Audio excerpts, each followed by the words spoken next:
Métis-Rider, on va se faire un petit tuto sur le tableau de bord d'un 790 2020.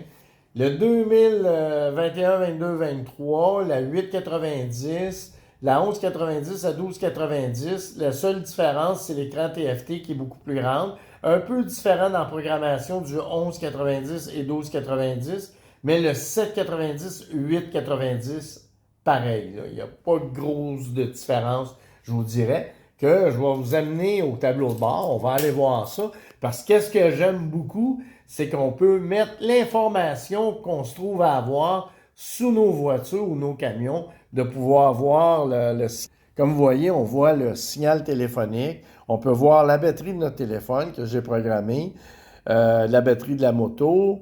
Après, on voit la date, l'odomètre, la consommation d'essence, puis le voyage 1 que je ne savais pas quand que j'ai acheté la moto, qu'on pouvait mettre tous ces éléments-là. Il était plus de base. Que sélection, ça c'est pour changer le menu de haut en bas, puis de revenir en arrière. Que je vais vous montrer. On va aller dans KTM My Ride.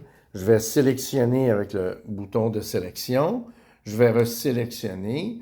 Vous voyez, la musique est ouverte. Je peux changer avec le tableau de bord, avec les boutons ici. Vous allez voir, c'est Under Pressure. Je vais changer. Clic, vous l'entendez. J'ai changé de chanson. Puis, en revenant, pour changer les chansons, c'est avec les deux flèches. Puis, pour revenir en arrière, c'est avec lui. Là, vous voyez, je suis revenu en arrière. On va aller dans le mode navigation. Vous voyez que le téléphone, il dit que l'APP n'est pas ouverte. Je vais revenir en arrière. On va aller, on a l'information générale qu'on a ici. Après, on va dans Voyage 1. Ce qui apparaît dans le tableau de bord ici présentement, que j'ai sélectionné, qui apparaissent ici. Donc, après ça, on a les avertissements ici d'urgence, comme la béquille est par terre. On va changer le menu. Mode de conduite, on a le mode Street, Rain, Off-Road, Rallye. Le mode Rallye, la particularité qu'on a avec, il y a un petit chiffre qui apparaît ici. Le chiffre, il peut aller jusqu'à 9. Ça se trouve être la sensibilité qu'on a juste ici avec les flèches de notre poignée à essence ici. C'est que la poignée à essence est beaucoup plus rapide en mode rallye que si on le met en mode rain ou en mode street. Que je vous dirais, c'est très agréable. Côté moto, on peut canceller l'MTSR. L'ABS, c'est la même chose. On peut l'enlever ou le mettre en mode... On le met off ou en mode off-road. Idéalement, je le mets en mode off-road. C'est moins intrusif. Ça fait juste enlever l'ABS en arrière, à place de l'enlever en arrière et en avant. Après, option ici. Si on va dans les favoris, c'est ici que j'ai choisi qu'est-ce qui devrait apparaître dans le tableau de bord 1 au début. Je vais vous remontrer. Vous voyez, j'ai mis ici les dates, l'odomètre, la batterie, signal téléphonique, puis la batterie du téléphone. C'est qu'est-ce qui apparaît ici dans le tableau de bord 1. Après ça, les sélections rapides qu'on a ici, soit navigation MTSR, on peut faire la même chose, les mettre, 2. Le Bluetooth, on peut aller, il faut le sélectionner vraiment pour pouvoir sélectionner notre Sena. Les thèmes d'affichage, il est sur automatique, je le mets toujours automatique. C'est le mode nuit, le thème nuit qu'on voit apparaître présentement.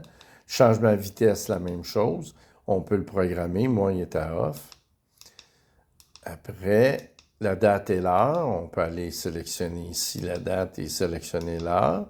Le feu diurne, c'est le feu LED qui apparaît en avant sur ma moto. Les unités, on peut mettre les unités de distance, température, consommation, on peut les changer. Le mettre en métrique ou en convention ou style américain. Ça nous donne le service à quel moment le kilométrage il va être dû pour son service changement d'huile. Puis on a les fonctions ici supplémentaires de KTM My Ride. Puis KTM My Ride, je l'ai essayé, ça fonctionne très bien. On voit les flèches drettes dans notre tableau de bord, qui est super numéro 1, parce que on regarde pas, on cherche pas sur notre téléphone qui se trouve être à côté sur le guidon. On regarde là, on est centré là. C'est plus facile de le voir, mais c'est moins dangereux aussi que de vérifier sur le guidon un peu plus bas, puis qu'on est moins attentif à regarder en avant. Je vous dirais, je vous remercie. Je remercie tous les Français qui me suivent du côté de l'Europe, que partagez ma vidéo, abonnez-vous, puis encouragez-moi comme ça. J'aime bien ça. Merci, au revoir, Métis Rider. Ciao, bye.